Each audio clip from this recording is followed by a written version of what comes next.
हाँ तो बच्चों आप लोग कैसे हो। कल हम लोगों ने देखा था तत्व। तत्व के संबंध में कल आप देखे थे। यह एक शुद्ध पदार्थ है जो समान परमाणु क्रमांक वाले परमाणुओं से मिलकर बना है। कल हम लोगों ने यह भी देखा था कि तत्वों की संख्या, अब तक जो ज्ञात तत्वों की संख्या है वो कितनी है, 118 है।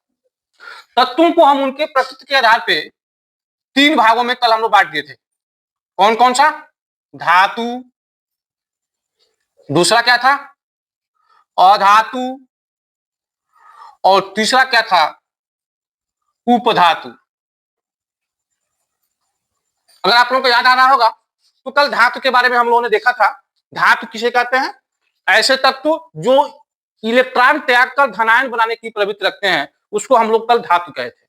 जैसे मान लीजिए कोई तत्व m है तो अगर यह n इलेक्ट्रॉन को निकाल दिया था तो इस पे n धनावेश प्राप्त हो जाता। एग्जाम्पल कल हम लोग लिए थे सोडियम 281, इसके वाय कोश में 1 है, ये अपना स्टेप पूरा करने के लिए इलेक्ट्रॉन निकाल दिया था और यहाँ पे सोडियम आयन बना दिया था। इसी तरह से कल हम लोगों ने मैग्नीशियम को भी लिया था 282, ये भी अपना स्टेप पूरा करने के लिए 2 इलेक्ट्रॉन निकाल दिया और यहाँ पे Mg पर 2+ प्राप्त हो गया। इसी तरह से कैल्शियम, इसका 20 होता है, यह भी अपना 2 इलेक्ट्रॉन निकाल दिया और यहाँ पे Ca पर 2+। देखेंगे सबके अष्टक पूरा, सबके वाय कोश में 8 इलेक्ट्रॉन। जैसे सोडियम में क्या हो गया, 2 8 हो गया, 10 हो गया। मैग्नीशियम में भी 2 8 हो गया, 10 हो गया। कैल्शियम में 2 8 8 12।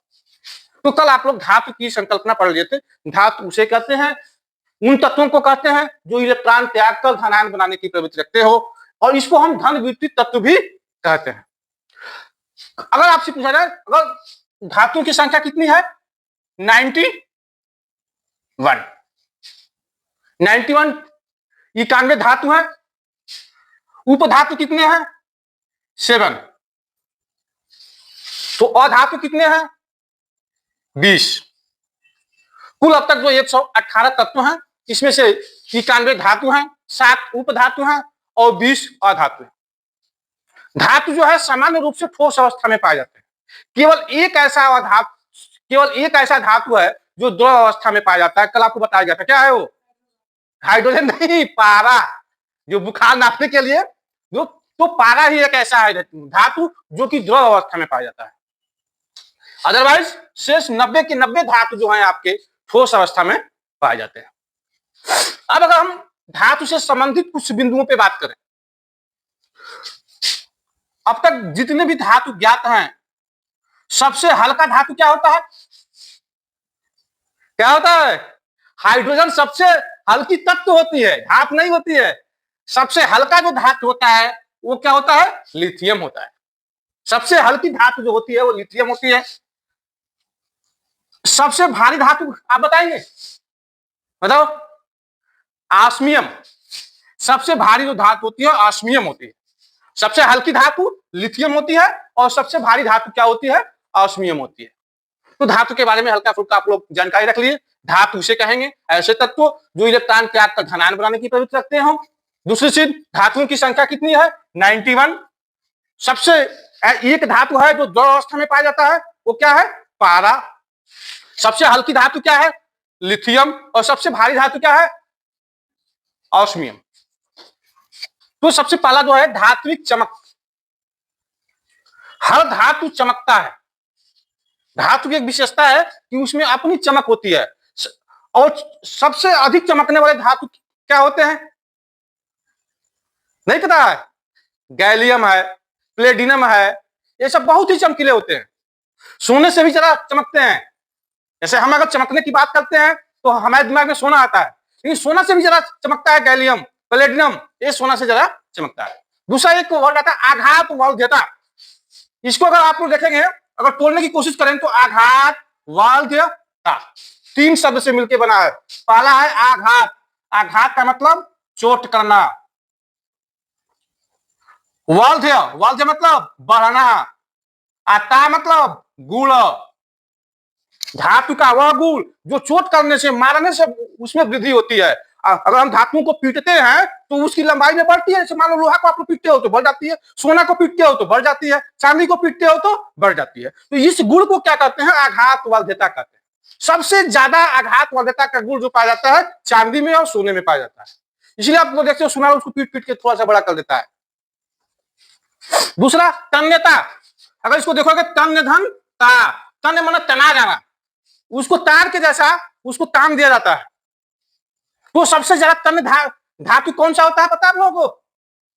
नहीं पता है? वाह, मैं ये बताओ हमारे देश की आधी आबादी तो है महिलाएं, किस पे मरती है पता है? बस सोने पे ही मरती हैं, चाहे वो स्लिप हो या गोल्ड हो।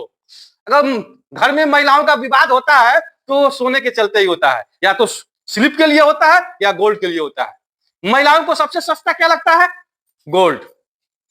तो गोल्ड की जो तन्यता होती है बहुत बड़ी होती है। मैं बता दूं आप लोगों को, अगर 1 ग्राम सोना ले लो तो 2 किलोमीटर लंबा उसको तार उसका खींचा जा सकता है। 1 ग्राम से 2 किलोमीटर लंबा तार।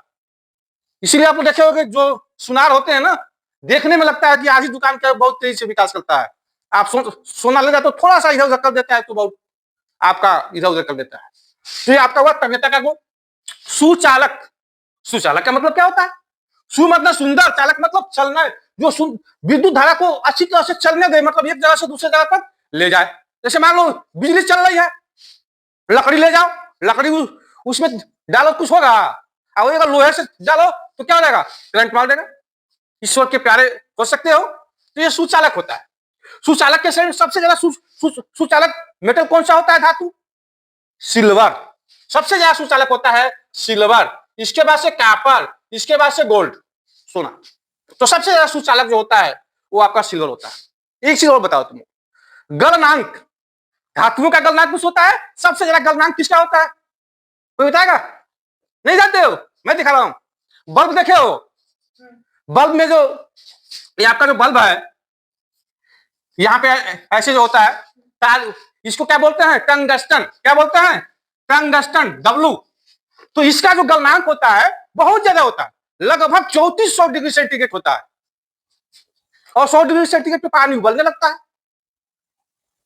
तो सबसे ज्यादा गलनांक वाला जो धातु होता है वो क्या होता है? टंगस्टन होता है।